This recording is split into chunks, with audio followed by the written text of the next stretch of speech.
Comforted Man here. My name is Wendy, and my question is, would the world be a better place if everyone was an atheist or had no beliefs in God or religion? Alright, before I get to Bill's strange and bizarre answer to this question, I'll answer the question. Yes, the world would be better if there was no religion and nobody had a belief in God. Now, I've thought about this for a while, and the fact of the matter is, religion, whatever minor good it can do, has done far more harm. And religion can compel good people to do horrible, horrible things. If nobody had a belief in a God, then a lot of the excuses that people have for doing wrong things and bad things to themselves and others would be gone. Now, they would maybe find a different excuse to have. But without that belief, you'd remove this incentive to, let's say, kill yourself in hopes of getting to paradise, because without that God belief, it's awfully hard to convince somebody that there is an afterlife. Although I suppose even without religion and without God, people might still believe in an afterlife. But I'm going to assume that that belief too would be removed in this scenario, because again, it would be really hard to maintain that sort of belief mindset in a world full of free thinkers, people that don't believe in any deities. And so it would be very much a fringe section of humanity that believed in weird things like the flat earth, or that there was an afterlife, or what other nonsense they might decide to believe in for whatever reason, because not everybody is going to be reasonable. Unless you're saying that in this world everybody is somehow reasonable, then absolutely the world would be better. But atheists can be bad people and make bad choices as well as a theist. It's just that the excuse is not God, and so it has to be something else.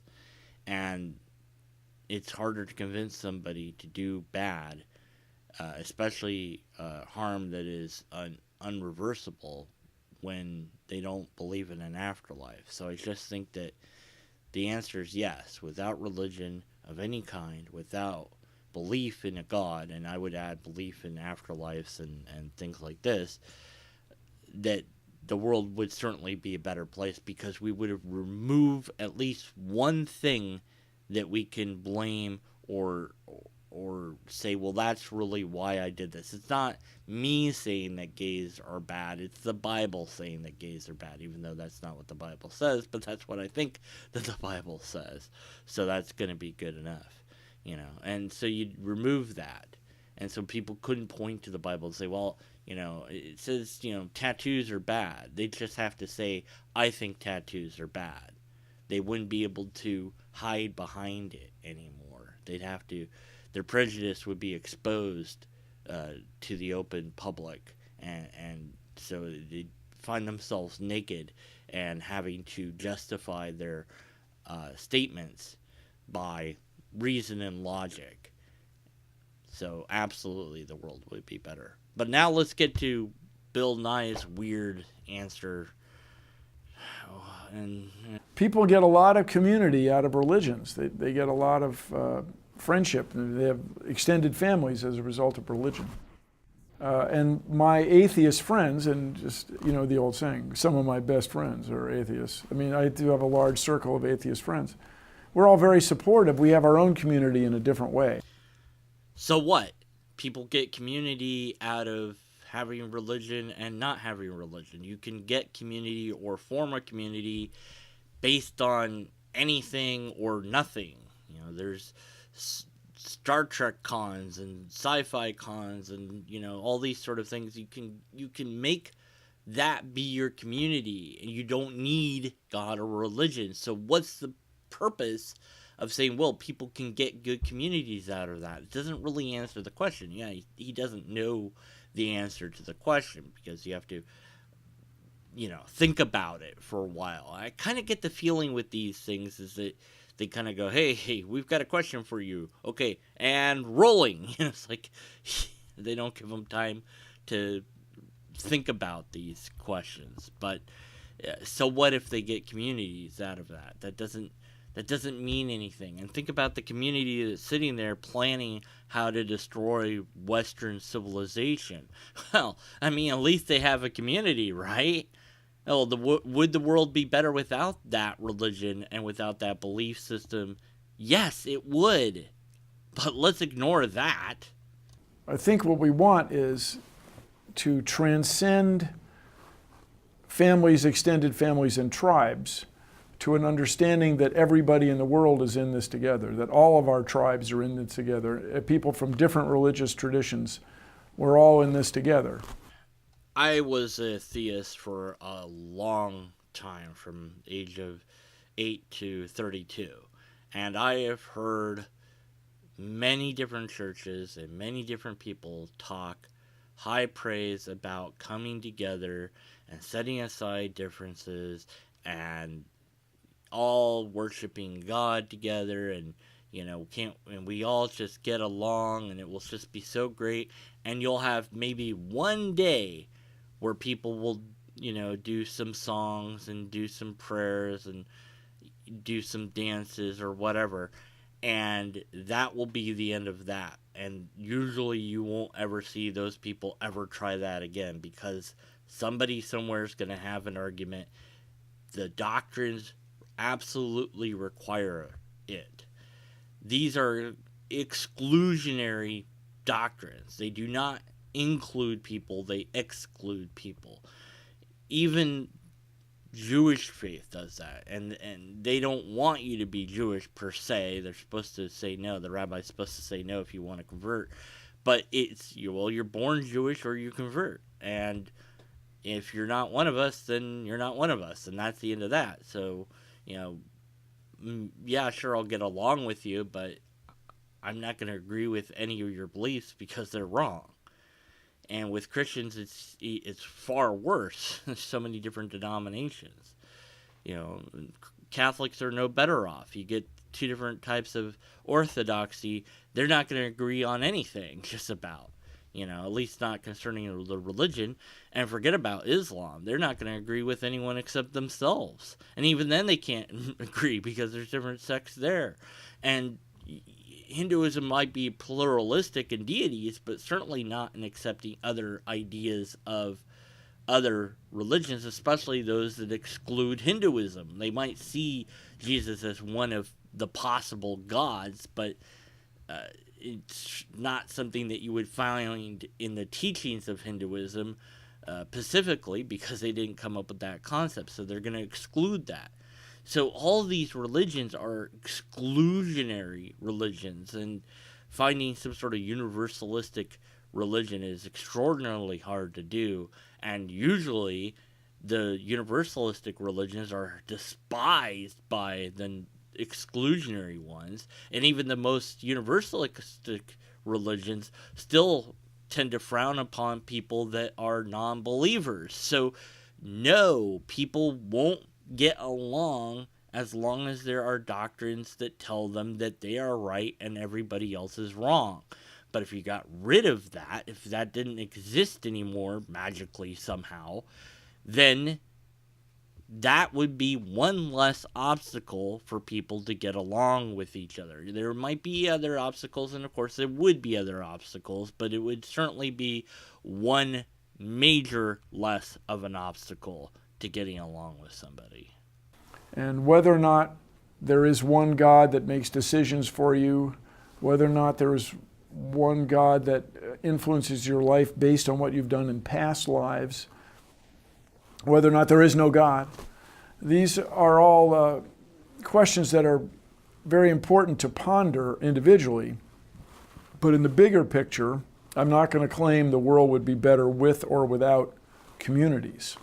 Yeah, and that giant red herring is one that you made, Bill, not her. She asked a dual question about if the world would be better off without religion and belief in God. And your answer is, well, I don't want to get rid of communities. Who, what, huh, when, where, how, why? I think the communities and interactions of tribes, tribal style nations and groups, is very important to the future of humankind. So, as you may know, I am not a believer, I'm a non-believer. I spent a lot of time trying to understand my place in the cosmos, and I've reached my own conclusions, but I'm the first to say that ultimately we are all agnostic. This is to say, you can't know. Alright, that's where he goes completely off the rails and is completely, utterly wrong in every single which way that you could be wrong. What is that called again? When we are just, it's a fractal error, right? But what do I like to call it? Ring, ring. Hold on, it's a phone ringing. Hello? Hey, how's it going? Oh my word. What do you want? Why did I even answer the phone? You're the only one that calls me. Yeah, I want to be in this video. You're in the video because he performed basically an outright lie. What do you mean basically? I mean this. Anyway, so no. Just no. You're not agnostic in an ultimate sense. You can know. You can know because there are certain ideas of deities that are off the table. Unless you want to get rid of logic, then I guess anything and everything goes and also doesn't go. So, keeping in the vein of logic, paradoxical ideas about God would make that God impossible to exist. So, completely just but also completely merciful. Well, those are incompatible. So, no. Omniscience, knowing everything. Well, but you can't know what you didn't know. So there's a potential for a paradox because there's always a possibility that there is something that you don't know. It's just saying, well, but you know everything, but you don't know what it is to not know something. So you don't know what it is to know everything because you don't know what it is to not know something. Omnipotence. Well, but you can't do things that you can't do. You can't make yourself not omnipotent unless you can.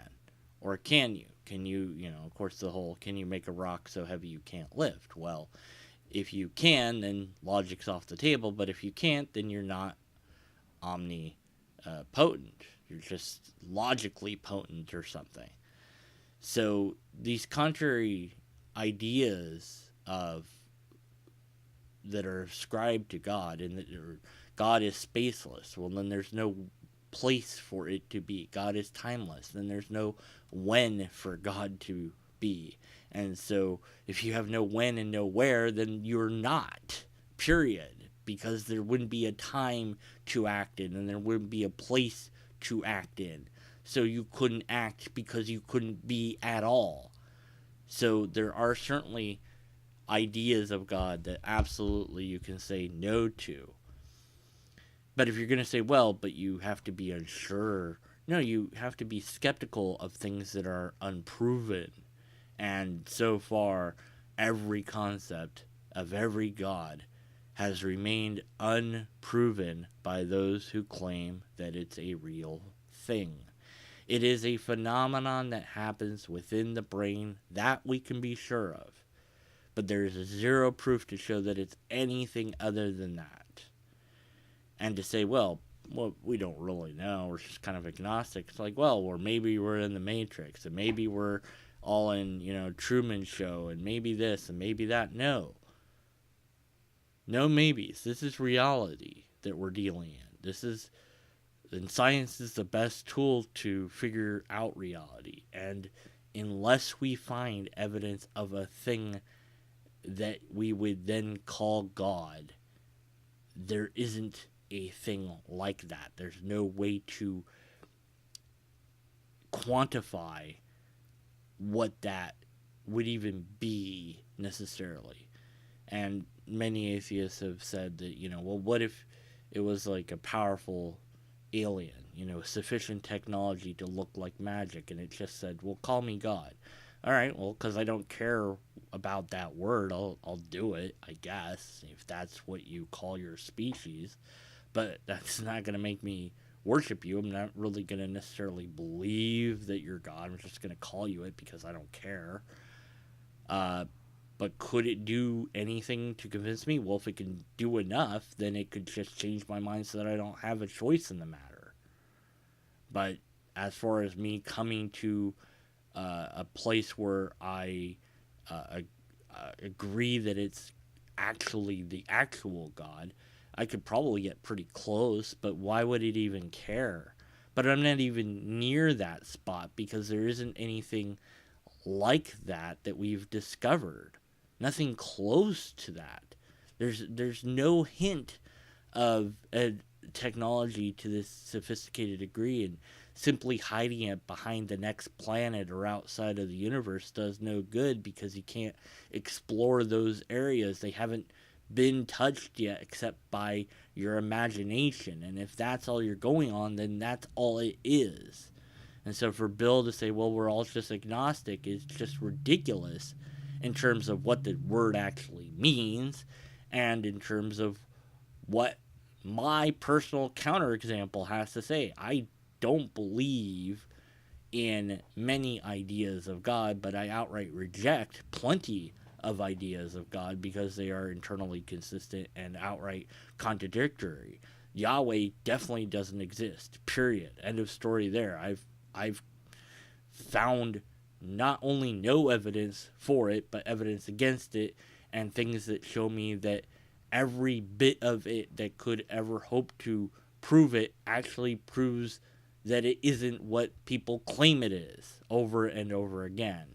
So whatever they're talking about, I don't recognize it anymore as a thing that maybe it's also called Yahweh, but it's a different Yahweh. Well, but it came from this Yahweh, so it's the same Yahweh, it's just evolved. Well, then it was never that Yahweh in the first place, or it was always this new Yahweh. Well, but that's not how things work. It's not consistent, so it doesn't make any sense. And saying God changes, well, yeah, that would be the only way to clarify it. But the Bible says God doesn't change. So even though it shows us that God does change, so it can't be, because it can't be so inconsistent. And you can say, well, maybe the humans writing it just screwed up the writing so much that we don't even know what to make of it anymore. Well, then be skeptical of it, because it hasn't given us sufficient cause to think that it's a thing. And apparently it's not interested in doing that for whatever reason.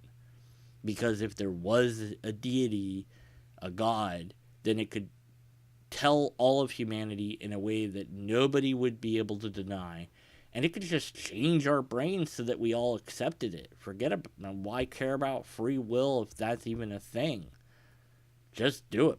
You all believe in God in this particular way, in this particular type. And here I am, by the way. So no, I'm not agnostic. And no, not everybody is agnostic. But you could always rename something into God. So this lobster is named God, so therefore there's a God. But that's not what people usually tend to mean when they use the word God. But I guess we're agnostic that my lobster is in fact God. Well, but you don't get to be because of the social contract. I named it God, so now you must address my lobster as God. That's the way it works. It's named that. You don't get to say no to that unless you want to just say no to reality. But that's not God. Is it? Or is it? I don't know. Since we're all agnostic, I guess we just don't know. You complete just I don't know. I honestly don't know why I just don't know.